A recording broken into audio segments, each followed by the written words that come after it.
Hello everybody, how's it going today? Glowplasma 231 here, back in today to talk about Weekly Shonen Jump, issue number 28 of 2025. And man, what an issue of Shonen Jump this was. We got everything from World War II flashbacks and Star of Beethoven to, hey, you want to read Assassination Classroom again and Kill Blue, and all of the other 13 manga series I read this week. I say all of the other 13 manga series. That is very misleading, being that I only read 13 manga series, so I guess I should have said there are 11 manga series, but alas, sometimes my words don't flow as I always want them to. But of course, I'm recording this video on time finally. Of course, this video will be coming out after the fact, being that earlier today I actually recorded the issue number 27 review, so that's already up on all of the platforms, as long as I don't, for some reason, upload the episode 28 one up first or whatever, so yeah, I don't want to be weird like that, but we had a decent enough issue of Jump this week. Definitely not one of my favorites we've ever had,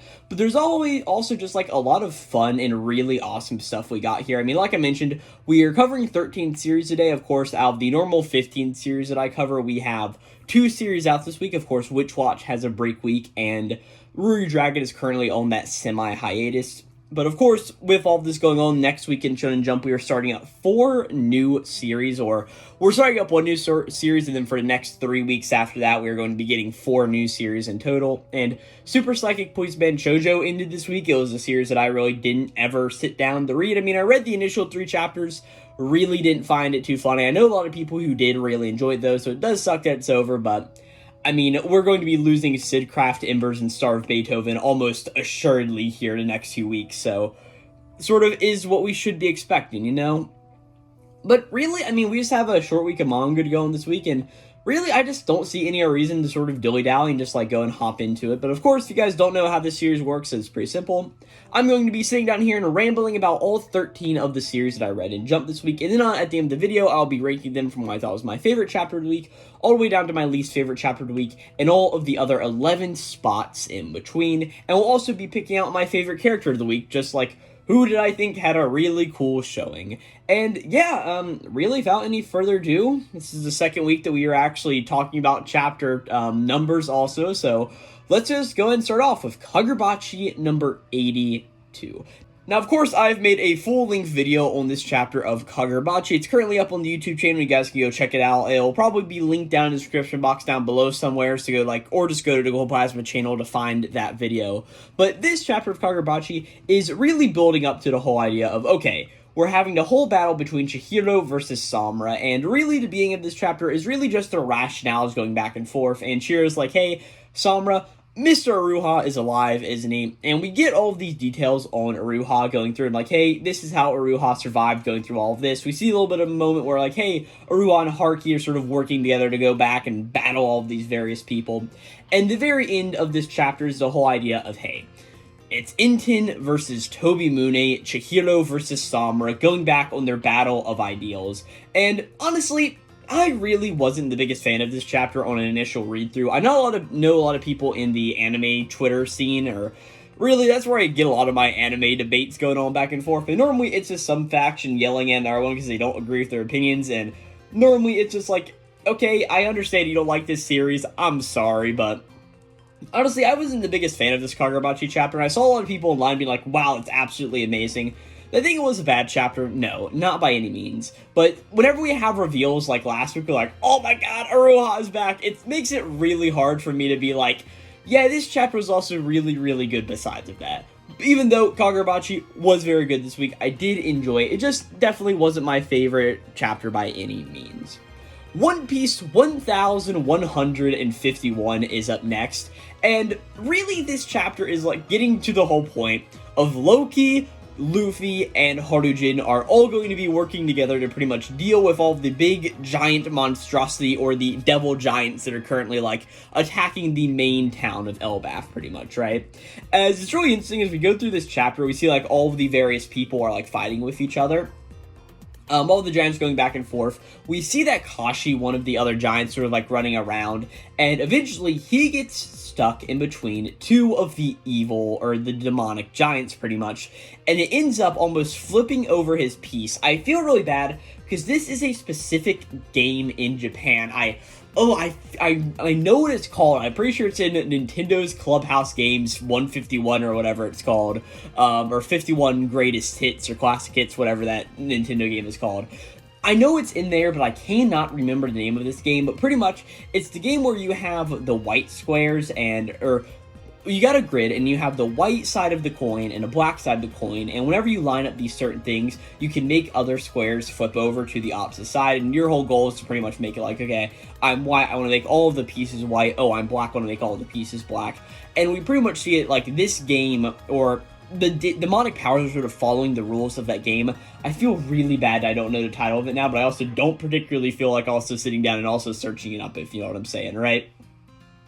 But also we see that more of these devil nightmares creature spawn are also happening and doing their thing, as we're seemingly getting a reveal of what St. Killingham's actual face looks like, as we pretty much see that he almost looks like a fish man to me, just with like how his teeth are very jagged, and just the way like his eyes sort of like have like some sort of like eyeliner, it sort of looks like underneath him, and just the way his nose is sort of angled, it really looks like how Oda has drawn fishmen in the past.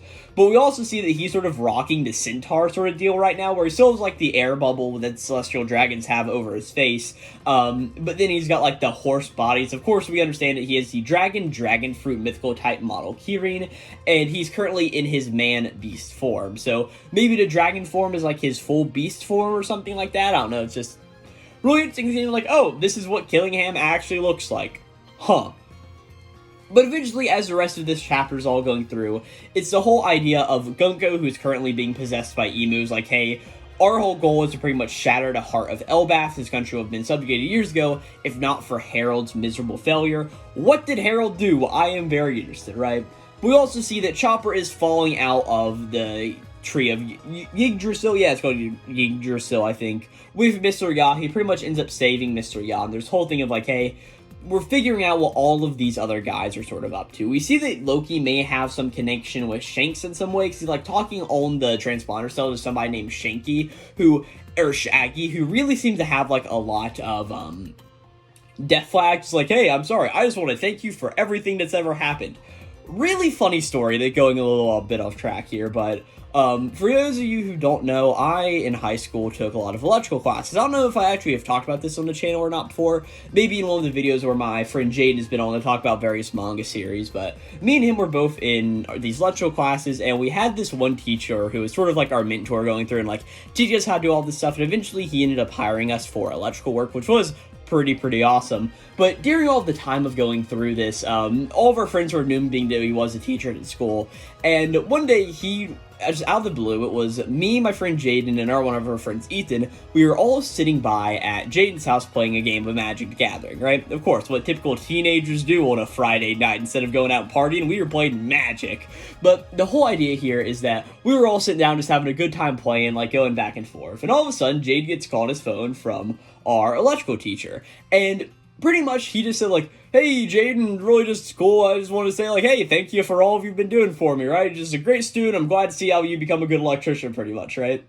And as we're sitting there, me and Jaden are like, oh man, it's pretty cool that our teacher's being so nice to us there, and our friend Ethan just says like, dude, he's talking in death flags, where he's obviously driving. He's getting ready to, like, to ram his car to, like, the other side of the median. Like, he's just talking absolute death flags, pretty much. And me and Jade were both like, aha, you're just messing with us, right?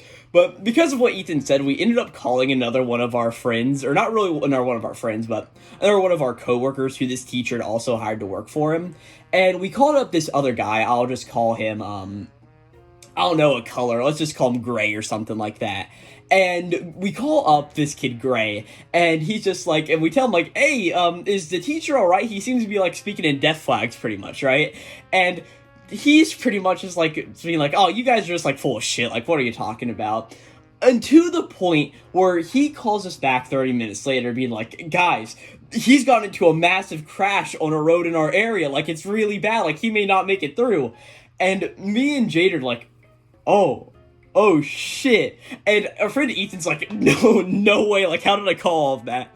Eventually, to get to the main point, the reason I'm laughing about all of this, he was fine. It's just this other kid Gray, or sort of our coworker, called him back and was just like, hey, we want to fuck with these two, and our teacher's like, yeah, we absolutely do. So one of those things like, hey, death flags can be pretty funny sometimes, and I've got personal experience in one sort of time where, yeah, they were a little funny, but at the end of the day, he was all fine. He was just calling us back and forth and messing with us, but honestly, it was just really funny because me and my friend Jada would have never been like, oh yeah, it isn't a problem, unless Ethan had specifically been like, dude, he's getting ready to ram his car into the meeting, like, you need to do something for that man. But yeah, with all that out of the way, One Piece was a fine enough chapter. I don't think it was the best chapter we've ever gotten of the series, but honestly, it's just building up to that next big point.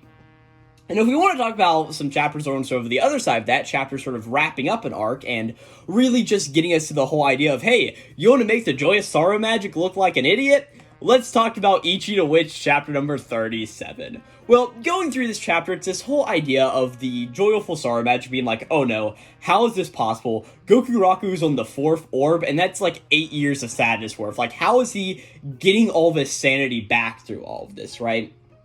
And we see that Gokuraku's just going back and forth, like, and we see that he ends up going down and punching where the Joyful Sorrow Magic is, and in the process, he ends up getting Ichi's knife for him, throwing it back for him, and he's just like, hey, almost, there's just one orb left, and then it will really be over. And he throws it over to Ichi and just says, like, hey, let's get ready, we're sticking this out to the end, right? As we see that the sadness starts to take over Gokuraku a little bit more, as we see that him and Ichi are just sort of going back and forth fighting, as we also get a few pages of flashback from Gokuraku's perspective, with this whole idea of, like, everybody's like, hey guys, the young Prince Gokuraku is just, like, in the room playing with magic items all day, like, why won't he pray to Bakugami, do all of that stuff? Like, he's also augmented himself with all of these magic items, like, it's not good whatsoever, right? And the whole idea is Gokuraku eventually is called a traitor of the country and is pretty much forced to leave, and everybody's like, hey, if we tell Richa, she'll just blame herself. So Gokuraku sort of like leaves and goes on his own here, right? And pretty much it's this whole idea again and again of just like, hey, splitting a rift between Richa and Gokuraku in all the sadness that he's pretty much going through right now.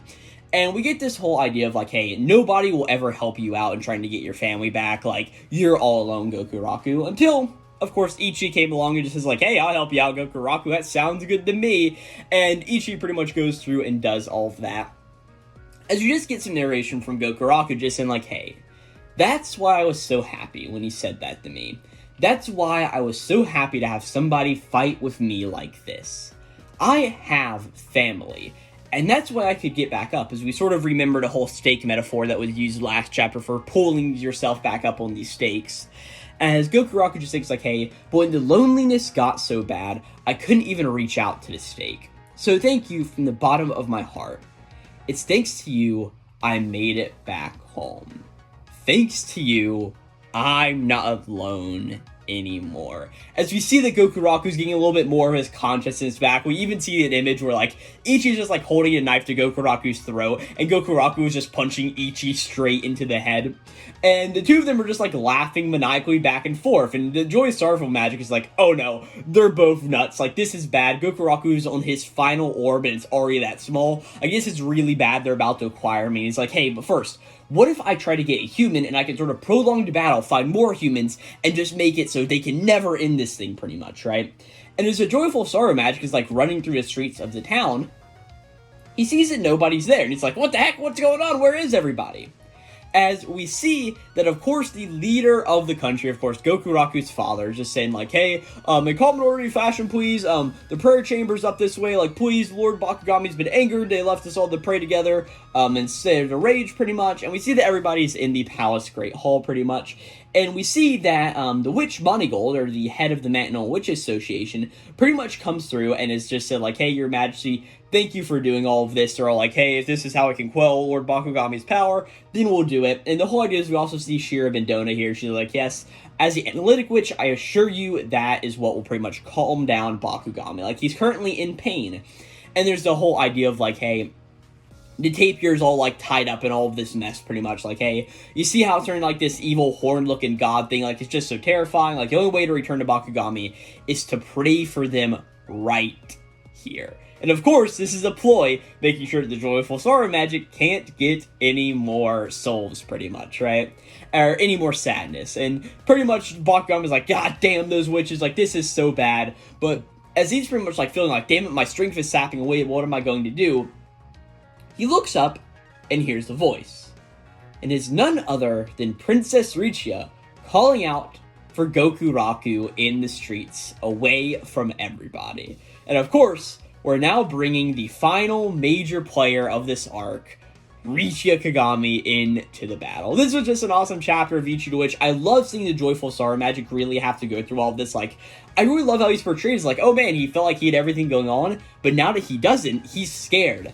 And he's willing to take advantage of Richiya if that's what needs to happen. Ichi, to which was really good this week.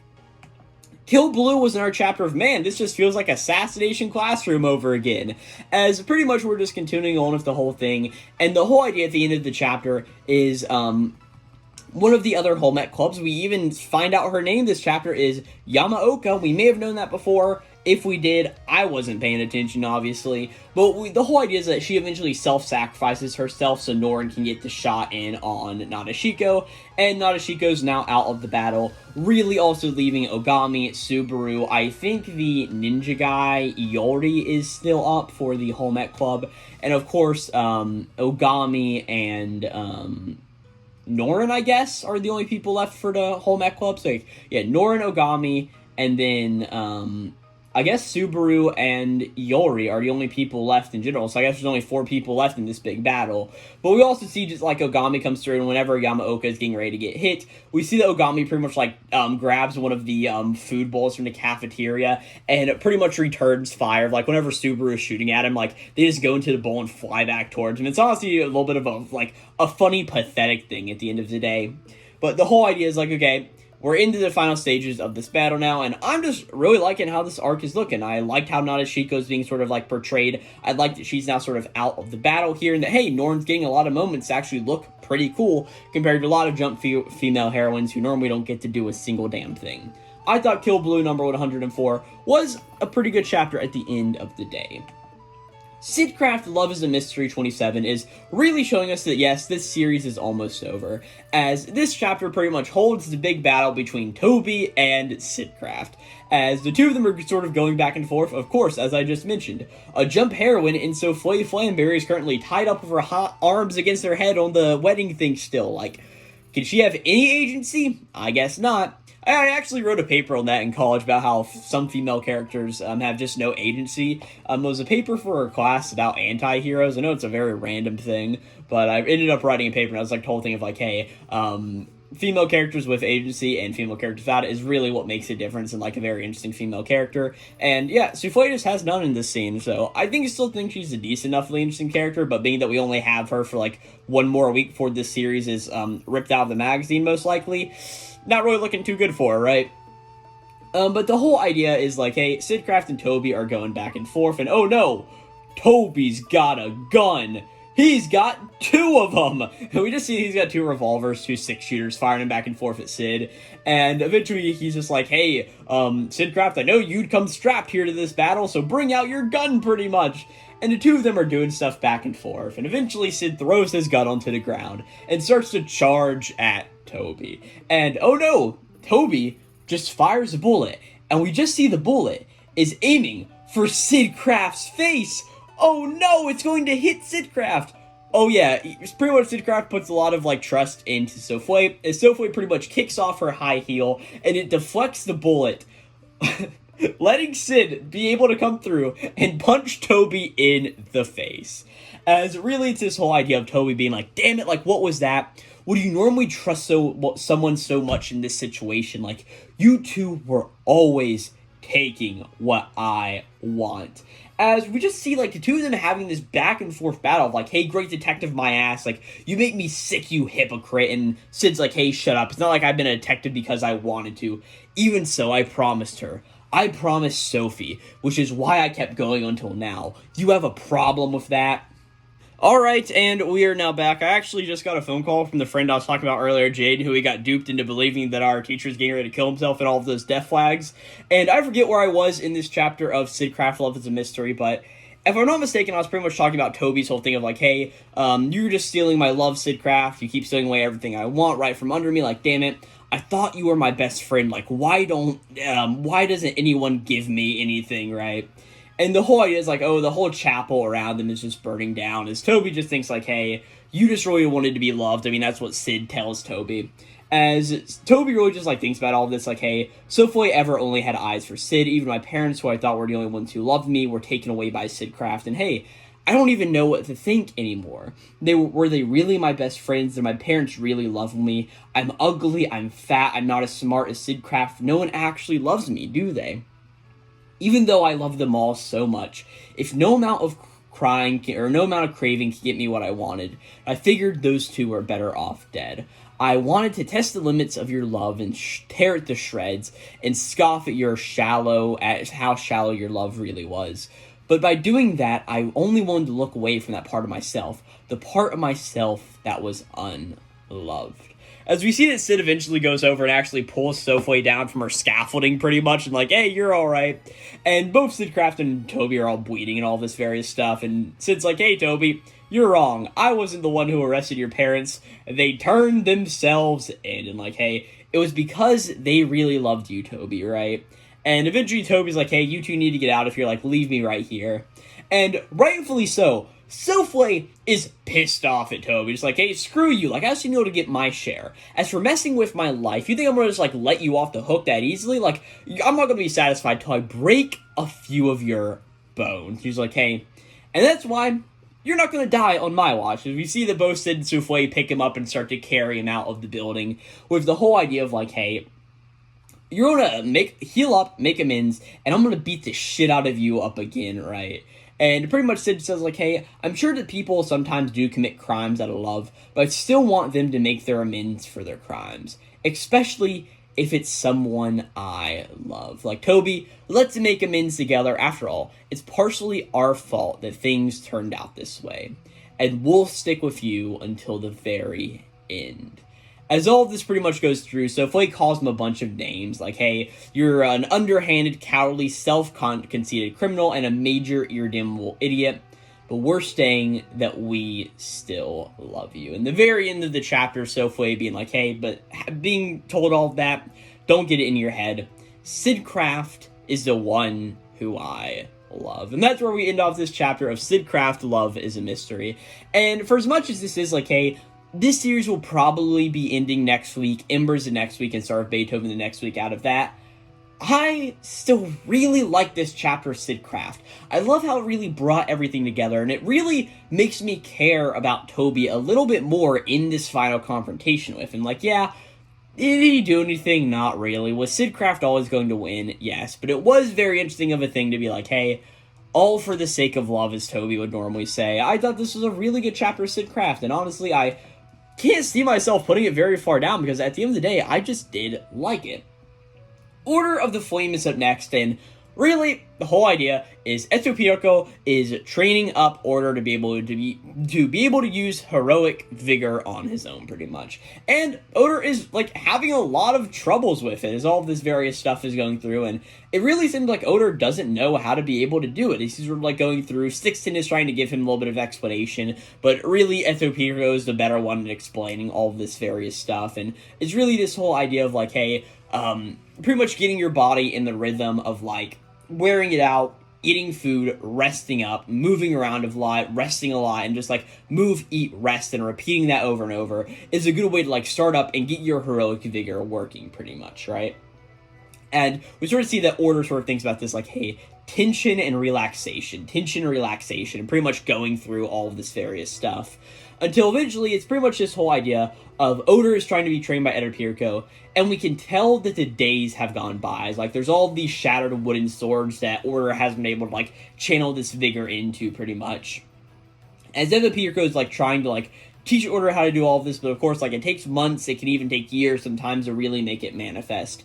And Order is, like, really just having a lot of issues, as Etopirko even says, like, hey, I gave you a hint earlier, like, didn't you use it during your first initial battle? Like, how else would a Philja not burned you? And it's this whole idea of Order being like, hey, how am I supposed to, like, keep tension and relaxation balanced? Like, the invasion, sauna, Philja, and responsibility I have towards my power, like, it's all raining on my shoulders. Like, no matter how much I focus on it, no. actually, the more I lose focus on it, the harder it becomes to relax. I'm like, no, that isn't right. And he's thinking like, hey, Sana and Fulja, neither of them are weighing me down. I need to remember what allowed me to survive back then. What kept me warm in the face of that cold, harsh reality. As we get a 2-page flashback for Order, as he remembers back whenever he was young, him and Sana were hanging out, and their father came back into town, and their father just said like, oh, hey, you've gotten big, Order. And we see that, of course, he is telling Order the saga of the Polar Bear King. Of course, all of these stories that made Order want to become the person he is today.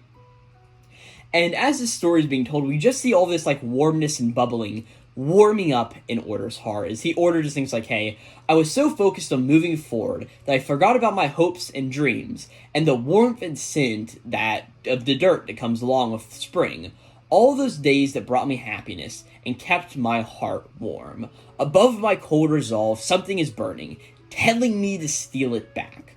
My chest feels warm. It's happening again. As we see the Order goes through, cuts Etopirco's sword here in a moment, and cuts a little crevice in the ground, as it seems like he used some heroic vigor. And Etopirco's like, hey, you got the hang of it, but you need more training. And that's where we end off this chapter of Order of the Flame, and I did like it. Definitely probably one of my least favorite chapters of this series so far, but being that all of the chapters have been really excellent, what am I talking about? This was a really good chapter of Order of the Flame, and hey, I like how we're sort of building up into this whole idea of like, hey, this is heroic vigor, and I saw some people online being like, hey, it's sort of weird like Oda's already like doing feats like cutting the ground in half. I mean, that's something that Ichigo Kurosaki couldn't do in Bleach until like chapter number 60 or something like that. So it's one of these things like how fast this series trying to like power scale up, and like I get the whole idea of like it's trying to go for its like Demon Slayer Tanjiro training arc here in the beginning to hopefully not make the series get canceled. Of course, we don't want another Hunter's Guild Red Hood for Yuchi Kawaguchi on our hands, but overall I thought Oda was a fine chapter. Definitely not one of my favorites this week, but also like I didn't think it was a bad one at all. Embers is up next, and like I said, for a series that is getting ready to be canceled so very soon it seems, this was just an awesome chapter going through it. It's this whole idea of like Takami being like, hey, I need to pretty much put back all of my things, and like I need to like understand that even though I'm losing, I need to keep on fighting here in the moment. Of course, Nerima and Haitani are sort of going back and fighting all of these various things with the ball, and Nerima's like, it's not working, like I can't read Haitani, like what is he thinking, what is he planning, what? As we get this really awesome panel on page 4 of just Nerima looking forward, but two hands, presumably Haitani's, going through and gouging Nerima's eyes out with his thumbs. As we see that Nerima really can't react, and we see that Haitani's able to come through, snags the ball from Nerima, and catches it and sends it over to another one of his teammates. And as all this is going on, it looks like Takami is getting ready to get it. And Nerima's now on the duty of trying to get the ball away from Takami, being like, hey, I can read you now in the moment. As we see as all this is going on, it's this whole idea of like, Nerima's like, hey, give me the ball, and Takami's like, no, I'm not doing that. And Nerima's like, hey, Takami, you know this is pointless. Unlike him, you're predictable.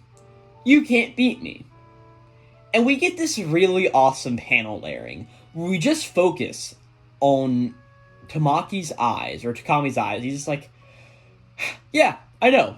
Totally getting run over by you is all part of the plan. As we see that as all this happens, we see that Takami pretty much uses his ability and gets knocked on the ground by Nerima, giving Nerima a foul, if I'm not mistaken. I really don't know the rules of soccer, but we see a card being held up in the air and a coach presumably blowing a whistle. So I think he got a foul, but honestly, I'm not really so sure, right?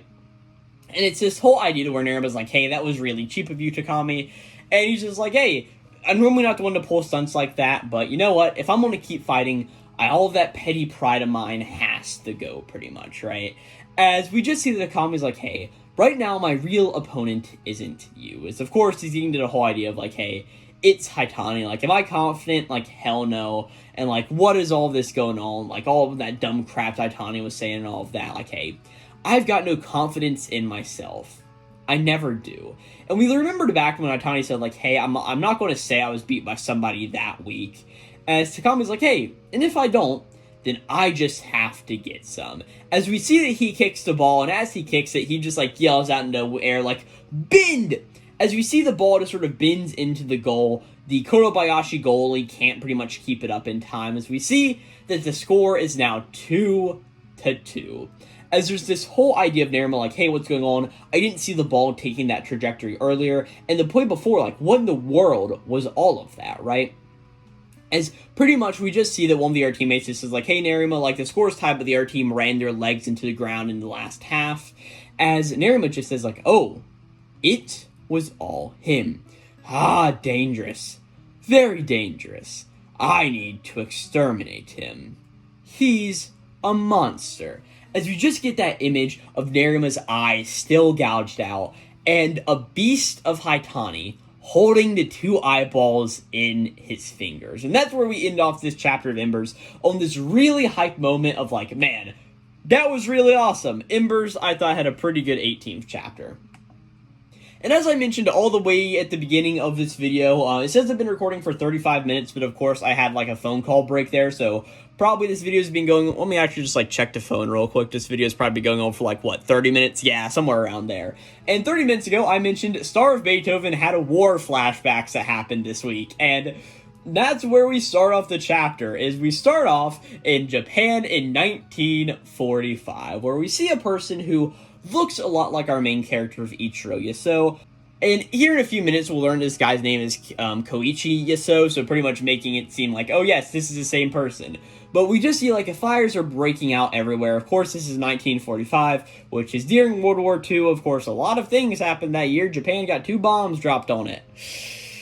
Yeah, I'm sorry, Japan. I'm an American. I wasn't alive back then. I was actually born, like, 60 years later, so I didn't really have any effect on any of that, and couldn't really make any decisions, but yeah, it's sort of what happens in the course of war, you know what I'm saying? But, all of that happened, and we see that this version of Yaso, of course, Koichi's like, how could this happen? Like, where did my house go? Where's mom? Where's dad? Like, mom, dad, Katone, like, will you all please answer me? Like, what's going on? And we sort of see that, like, some time presumably passes as Koichi's just, like, sitting on the ground, like, man, my stomach, like, I'm so hungry. And we see, like, some young boys, like, running by and, like, he's holding a potato, and Koichi's like, hey, what do you got there? And the kid's like, oh, a potato, I found it, I'm gonna give it to my mom, and I'm gonna give it to my dad. And Koichi's like, oh, you have a mom, huh? Well, you're lucky, and, like, you have a potato. You're lucky. And it seems like Koichi's getting ready to go down and, like, harm this kid for this potato. But at this moment, he hears somebody playing the piano from a long distance away. And it's honestly very funny of, like, man, all this destruction, all these buildings are leveled to the ground, but there's a singular piano still standing. Of course, I'm sure that, like, I mean, if a nuclear bomb was getting ready to drop anywhere, I would hide the piano. Of course, like, this was not due to a nuclear bomb. If it was, then I'm sorry for these people's futures. I mean, they'd probably be eradicated by this point. But of course, the whole idea of, like, yes, fires burning out from other, like, just bombs of explosives and all of that, how'd the piano survive? Like, our piano's, like, coated in, like, oh yes, this wood piano is in burn-resistant clothing or whatever. Like, oh yes, the metal, it's one that doesn't heat up, so you can easily hide inside it. But pretty much this girl is playing the piano, and Koichi sort of walks up like, hey, what are you doing? Like, are you insane? And we see there's a girl playing the piano, and she's just like, hey, like, a woman playing music alone, like, you want to get robbed and murdered. And the girl's like, oh, no, of course not, like, I'm sorry. And we understand, like, this girl is from Germany, and that her parents are in the homeland of Germany, pretty much. And she was staying here with some people, and they've pretty much all died. And Koichi's like, oh, like, that sort of sucks. Like, you were just playing Beethoven's Moonlight Sonata, weren't you? And the girl's like, oh, like, do you know it? And he's like, yeah, it's really beautiful. And pretty much the whole idea is like, hey, it was enough to keep me from descending into Barbary, pretty much, right? He's like, hey, do you have any other relatives here? And the girl's like, no, I don't. And he's like, hey, well, come with me. For you to play the piano, I bet I can find you some work here. And like, hey, my uncle's place is a 3-day walk from here. His family are wealthy musicians, and I can probably get him to take care of us. And like, hey, my name is Koichi Yaso, what's yours? And the girl's like, oh yes, my name is Amelia Meyer. And pretty much we just get a little bit of narration with the two of these guys talking, like, hey, Amelia, like, I was just getting ready to wither and die on the other side of the road, but like, hey, but not anymore, now I want the whole country to just hear the music that you played, and like, hey, and to do all of that, I'm going to build a school, like, will you help me?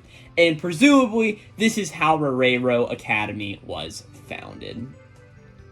And eventually we see like, oh yes, the Herrero School Festival is getting ready to happen, and oh look at this, Beethoven has come here. We also see that Beethoven is being escorted by both Lexi and Marcia, who are pretty much on bodyguard duties, like, oh yes, you are a sweetheart, Mr. Beethoven, and pretty much talking to him.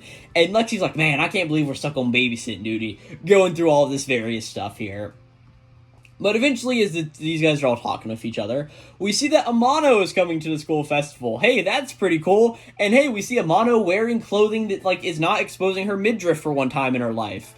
As we just see that she's like, oh man, wow, the Herrero Academy campus is huge. Like, maybe I should enroll here to hang out with Ichiro more, Yasuo more.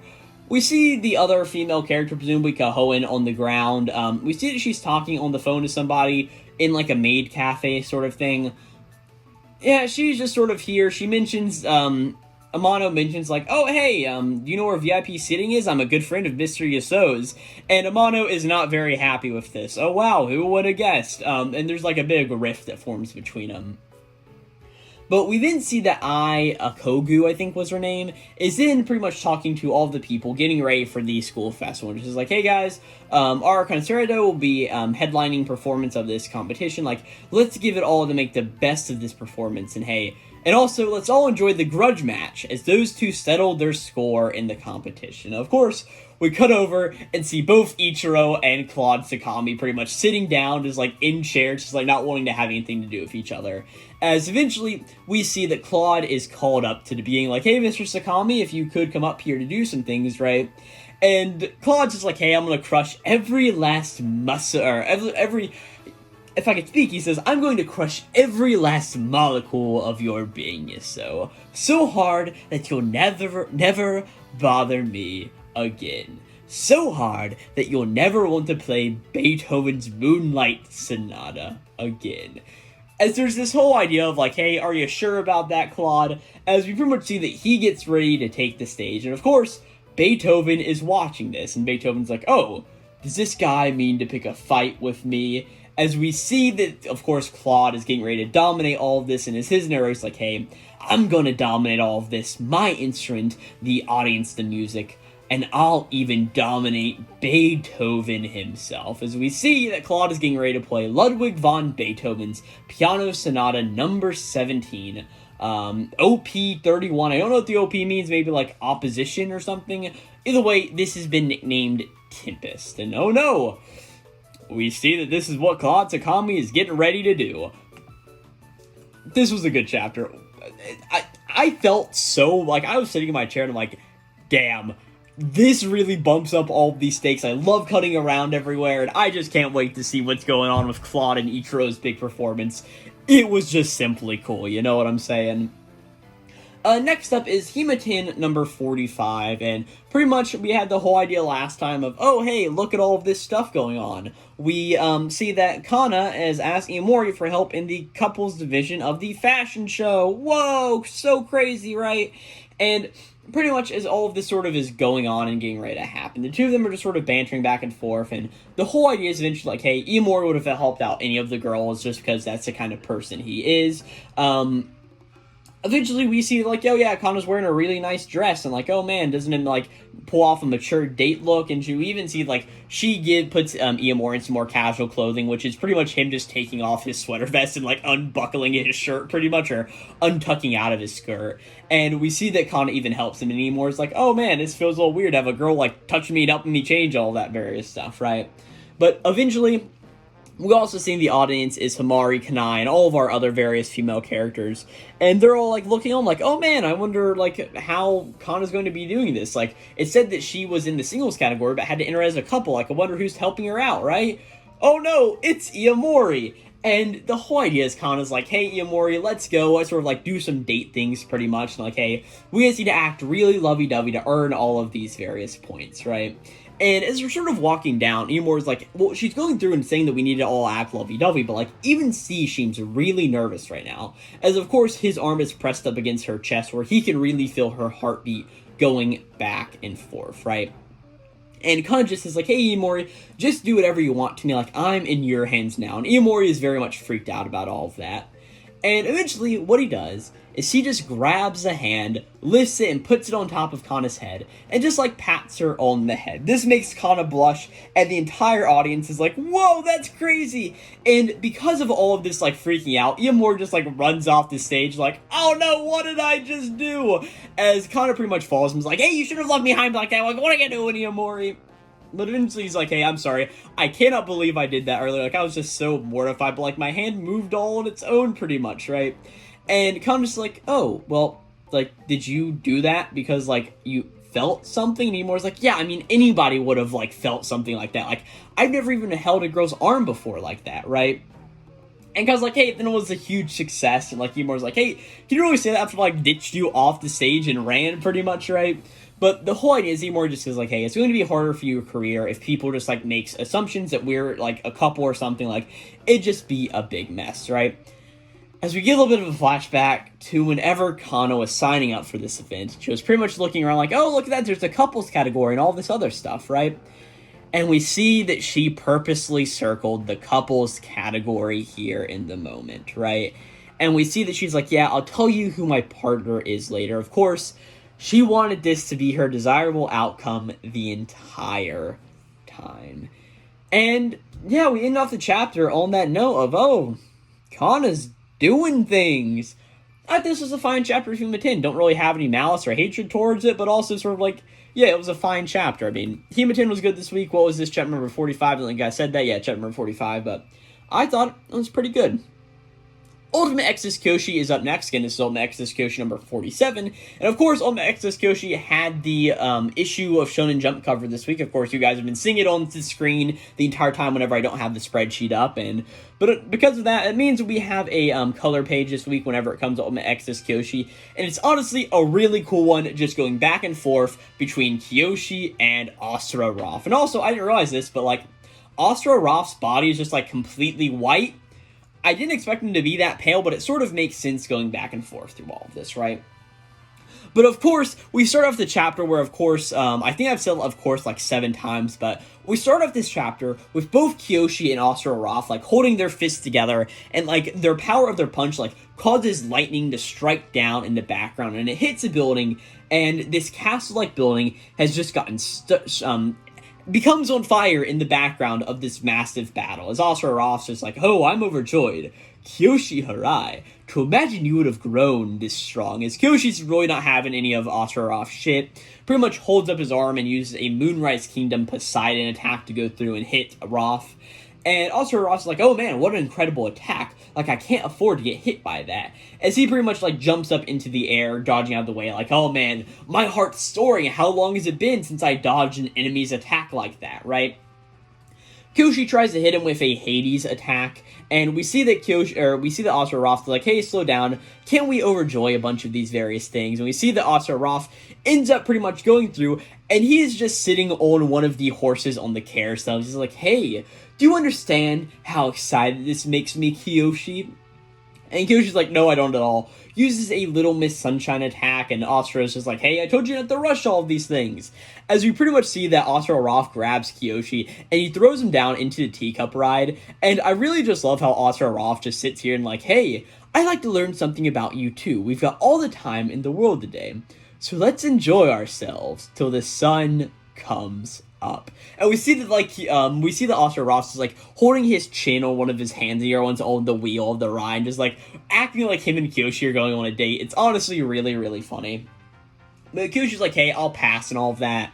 And Asura's like, hey, playing hard to get, huh? Like, man, you are so getting into it. As Kiyoshi sort of goes through, spins the wheel really, really fast, and jumps out of the way, and Asura's like, hey, where are you going? Like, don't leave me all by here by myself. Like, I will be lonely or something like that. Kyoshi's not taking any of this shit, punches Asura Roth straight into the face. As Asura's like, oh man, you really have gotten stronger, Kiyoshi Harai. But I'm also at my full power. He's like, okay, let's start with this. A little attack of a nip from me. This will put my latch Taito-maki to shame. What's wrong? Are you scared? As we see that Asura Roth holds his sword out in front of him and, like, starts to create this really big energy ball going in Kiyoshi's direction. As we then cut over to Sasaki, who is currently dealing with the second Demon Lord Mukurojima, and of course Yuta, who is this other exorcist guy, pretty much. And pretty much Yuta's like, hey, our fight's only just begun. Like, besides Lord Roth is ascended, you really think, like, you can protect everything now? And Sasaki's like, yeah, I mean, I do. And Kiyoshi believes he can also. And, like, it's honestly just the way you used to be back in the day, Yuta. As we just see that Yuta's like, oh, yeah, when was that? It doesn't matter. He's going to get killed by Lord Roth anyway. And Sasaki is smoking on a cigarette and says, like, hey, I told you before, Kiyoshi Hirai, he is the ultimate exorcist. As Kiyoshi pulls off, of course, his big move, of course, holding one arm vertically, the other arm horizontally in the formation of a cross. And we just see that Kiyoshi is using his ability, and eventually he leaves his arm that's up vertically staying like that, as he just grabs his other arm and forms a bow with his arms. As Kiyoshi just thinks like, hey, don't let him spook me. Like, what did I train all this for? Like, why am I fighting? I've got to remember what I'm going to become. An exorcist who can protect everything. As we see that Kiyoshi comes through, fires off this area, calling it a Lux Magna Arcus. It goes through, just completely destroys this big bubble that, like, Lord Asura Roth was getting ready to make. And this beacon just, like, shoots through the sky, and everybody sees this. Even Sosuke, we even see that Sasaki even says, like, hey, like, everybody will beat him. Like, Kiyoshi will exorcise Asura Roth. As he was like, hey, that's just wishful thinking, and he sort of gets up with Mukurojima for round 2. As we just see that in this moment, both Sasaki and Kiyoshi look towards their opponent, hold out their fingers, and beckon them to come closer. As Sasaki and Kiyoshi both say, bring it on. I'm going to exorcise the hell out of you. And that's where we end this chapter of Ultimate Exorcist Kiyoshi, chapter number 47. This was pretty good. What can I say? I love the, like, fight choreography going back and forth, and I love the moment where Kiyoshi forms the bow with his arm. Oh, it's such a cool visual. I'm so glad that the Jump editorial department is giving this series some extra legs. Like, we've got so much to sort of delve into now. We're getting a little bit into Yuta's character, who we're really being able to get explained to more because of all of this, and yeah, I'm honestly just really liking how Ultimate Exorcist Kyoshi's looking right now. Next up is Akane Banashi, chapter number 161. And really, this chapter is just seeing what Akane's whole story is like. As pretty much, of course, her idea is like, hey, I want to have a performance like an amusement park. And as she starts her story, she's like, oh, well, there was once a cheapskate who hired 10 employees to help run his business. But due to the high cost of goods, he felt like he needed to let 5 of them go. And even with just 5 employees, however, his business went by perfectly fine. So then the manager decided, well, maybe I don't need all 5 at all. He cut the staff down to 2, and the business still ran. He said he didn't need any employees at all, and he just ran it with himself and his wife. And at this point, well, he didn't think he needed his wife at all, so he divorced her. And now it was just the owner scraping out living on his own. And so he thought, do I really need myself either? And in the end, he hung himself. As we see Akane sort of mimicking on the stage, like getting hung here in a moment, and everybody's like freaked out by all this. Like, we even see one of these people is just like sweating like droplets coming off of their face, right? As we then see that Kashio, I think is his name, the reporter guy's like, hey, the way she's performing, she's turning Shiwaya into like a ghost story or something. And Akane starts to tell her next door, like, hey, a father and son are walking along the river, and suddenly the father trips on a rock and falls right into the water. And the son's like, oh no, daddy, like, what can I do? I can't swim. Like, can anybody help him? And like, hey, can we help anybody? And we see like all these like Doraemon referencing panels sort of get made here in a moment. And we see a guy come by and like, oh yeah, I'll save him for 5 ro and no less. And we see that Kashi sort of realizes like, oh, now it turned silly. Like, what is all of this? And we see that Akane continues on, making the next one sort of like a gourmet story of like some food and all of this various stuff. As we really get the whole idea of Akane's story, she is just crossing over all of these genres together. And the whole idea of like, hey, Akane's trying to assert her own will.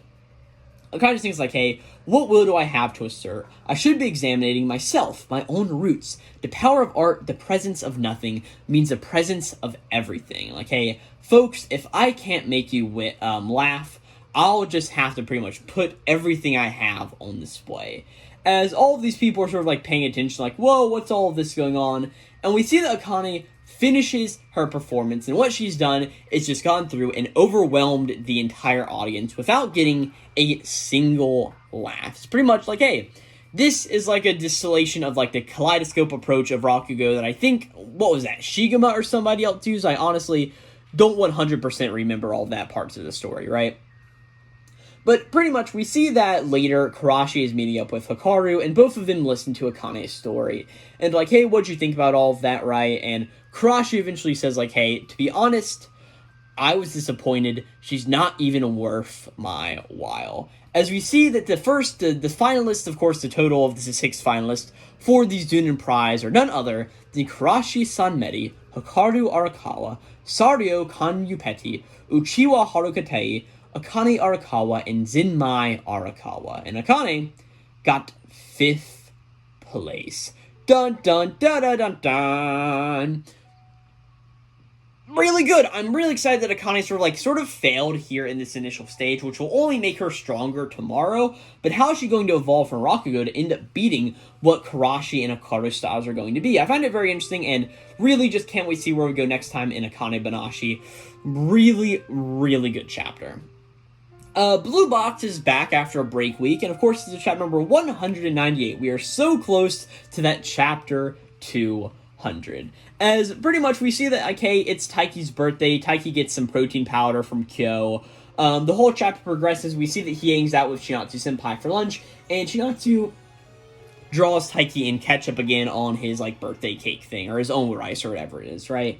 And the two of them just share some very nice moments. The badminton club ends up giving Taiki a birthday cake pretty much made out of a bunch of shuttlecocks, and they call it the shuttle cake, and they're pretty much having a bunch of form going back and forth with it. And during this time, of course, Ayami is hanging out, being that it is the badminton club, and Takasago, of course, Ayami's current boyfriend, sort of walks by and sort of sees Ayami having fun with all of these other guys. And to this, Takasago doesn't really seem like he's really enjoying all of this, seeing Ayami hanging out with all of these people. And Takasago's friend just says, like, hey, Takasago, if you don't like it, maybe you should just talk to her about that. Like, I get that Mori is a very big free spirit, and, like, you're trying to be an ideal boyfriend, accommodating to all of that. But since you're dating, like, she also needs to compromise to you also. Like, hey, you've got to tell her exactly how you feel, right? And I love the moment where Takasago's like, dude, you're giving me all this advice. It's honestly a mystery how you don't have a girlfriend. It's honestly a really funny joke, right? But eventually we see that later in the chapter, Yusa's brother Haruto comes by and gives Taiki a little bit of a birthday present, which is just some protein powder also. And pretty much he's like, hey, I just want you to get stronger and all of that various stuff. And Taiki's like, oh, like really? Like, why didn't you want to give me this, right? And we see that Haruto's like, hey, I didn't realize it was your birthday and I had this in my locker. God, I love Haruto, right? But as all this is going through, Haruto ends up getting a job to go wash some rags from one of the leaders of the badminton club, and he's sort of walking by, and he walks by both Hina and, of course, Hina's friend Nina, right? And as all this happens, we see that Haruto's like, hey, how's it going? And we see that Hina's like, oh yeah, have a good one, right? And as he's pretty much going to do all this, we see that Nina stands up and sort of walks over to where Haruto is, like, hey, so are you telling me that, like, you're not going after Hina anymore? And Haruto's like, hey, like, what are you talking about, right? And Nina's like, well, you used to flirt with her and, like, lead her on. Like, you better, like, quit being so half-assed about your feelings. Like, let her live in peace. Like, you understand all this, bucko. And Haruto's like, but I don't get what you're saying. Like, I wasn't trying to lead her on. And Nina's like, hey, you don't understand how all this romance works, pretty much, right? But Haruto just says, like, hey, well, someone I really respect once told me off for doing stuff like that. Like, hey, Haruto, you don't know how to attack and when to defend. Like, your attacks are rough and sloppy, and, like, your impulsive side is showing, right? And, like, hey, learn to be more cautious. And Haruto's like, because I got told all of that, we understand this was by Hyodo. He's like, hey, I'm just trying to stay calm, pretty much. Like, and hey, I'm just being cautious, that's all I'm doing. And Nina's like, oh well, like, he's like 500 times more straightforward than I would have ever thought about this kid, right? But Nina just says, like, hey, I mean, that's a really good attitude, and you'll catch better opportunities when you keep your cool. But when it comes to both Hina and Badminton, you're not the only person on the court, and sometimes you have to attack. Otherwise, you might never make an impression on the other person. The whole idea with the last 2 pages of this chapter is Haruto seems to be doing really good in his matches against all these people, and Nina and Hina are walking by later. And Nina's like, oh, hey, look at that, like, Haruto really seems to, like, be doing some really good smashes. As Nina just says, like, hey, Hina, maybe that guy might actually be worth your time. And Hina just says, like, I mean, maybe. I guess you might be right. And that's where we end off this chapter of Blue Box. I thought this was a fine one. I do sort of find it a little weird, like, we're finally getting to a point where it's like, okay, we've had this whole idea in the background of, well, like, maybe Yusa or Haru, neither of those 2 characters, Haruto and Hina may be getting together at some point. Of course, we need somebody for Hina to get together with in this romance manga. It's sort of how it works. I mean, Taiki and Shinatsu got their things going down. Kyo is going to probably get Fayama by the end of the series. How that will happen, we're not quite so sure of yet. And Hina needs somebody who's not Kyo, because Kyo is just a childhood best friend. So, this was a fine chapter. I really do just like getting more into Haruto. I like Haruto as a character, and I am just happy to get more of him as this series goes on. And it sort of seems like for a time being, we're done with a lot of the Taiki and Shinatsu stuff, and sort of seeing all this, like, things going on here, and, like, just putting it on pause for a while. So it is nice to sort of, like, focus on our side cast a bit more, especially with this big Kyoto trip coming up. Well, the final chapter for me to talk about this week is a little bit underwhelming with Elusive Samurai chapter number 206. The whole idea of this chapter is like, hey, Tokiyuki and the Elusive Warriors are talking with Tadayoshi, sort of going through all this various stuff. Somebody who Tadayoshi cared about was killed. They're having a few parties and all this other various stuff, and eventually the end of the chapter, the bigger idea is the whole idea of Takayuji later coming to a summit with his brother Tadayoshi, right? And the narration just is like, hey, Takayuchi had lost his steward in his army, and the generals were on the side of Tadayoshi the victor. He was isolated, and everybody expected him to announce his retirement. The most amazing story involving Takayuchi isn't about one of his countless miracles in battle. It's about this meeting. And the very end of the chapter is we just get, like, very bigly focused into Takayuji's eye here in a moment. It's like, oh, what is this crazy guy going to pull in this meeting? I'm honestly very interested to see where we go from here in the Elusive Samurai, and like we've all seen for a little while, it seems like this series is really heading towards the very end point of the series. And yeah, really with all those chapters out of the way, let's just go and, like, get them all ranked. Yeah, I really don't have anything else to say about the Elusive Samurai. Like, it was a fine chapter, but not too much else to sort of put into the whole discussion, right? But looking at all of these chapters, I think my favorite chapter this week had to be Ichi the Witch. I loved going through, I loved seeing the Joyful Star Magic sort of, like, running in fear, doing all that stuff, thought it was very good. And then we'll probably put a Ulti, Exro, Kiyoshi. Just really liked how it got built up and sort of the execution of it. We'll put Akane, Banashi next, followed up by a star of Beethoven after that. And that's going to round up our top 4. After Star Beethoven, I think we're going to put Embers next, followed up by a Sid Craft, Love is a Mystery. If I don't spell, I spelled Sid Craft, not Sid Craft. I guess the D and the F key are right next to each other on the computer.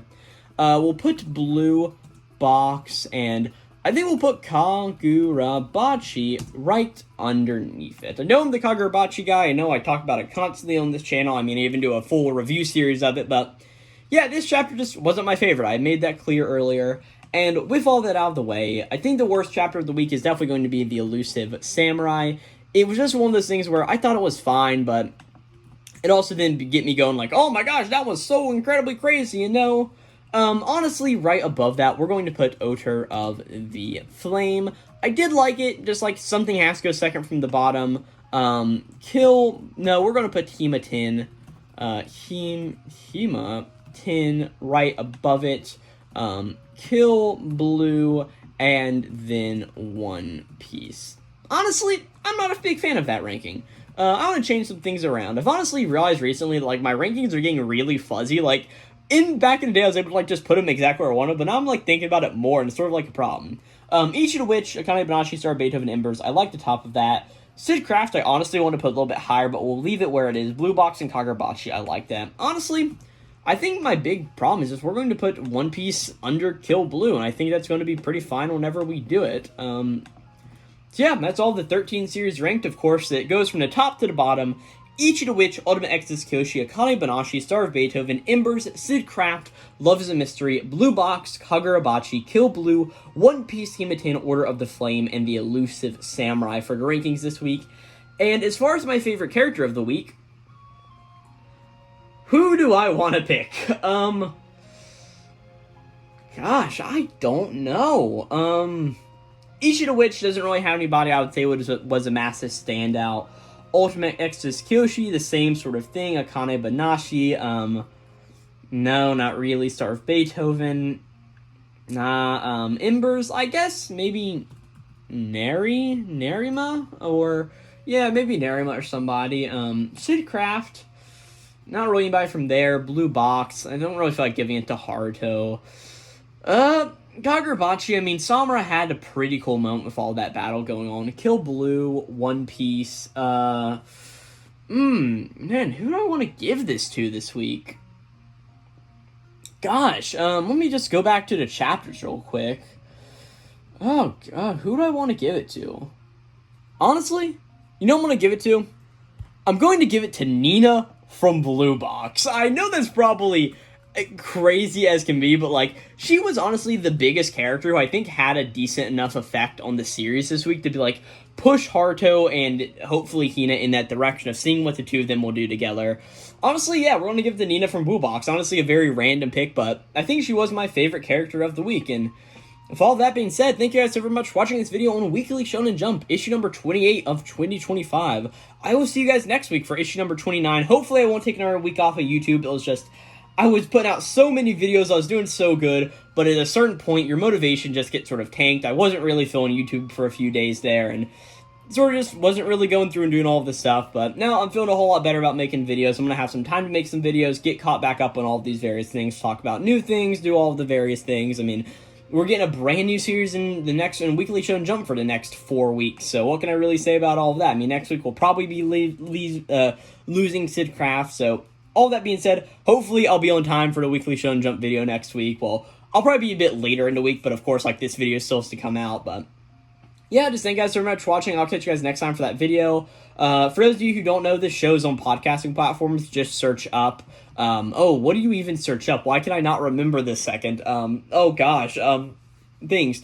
This series is called Let's Talk About Weekly Shonen Jump on podcasting platforms. Go check it out in all of those places, and I'll catch you guys next time. The Glowplasma 231, signing out.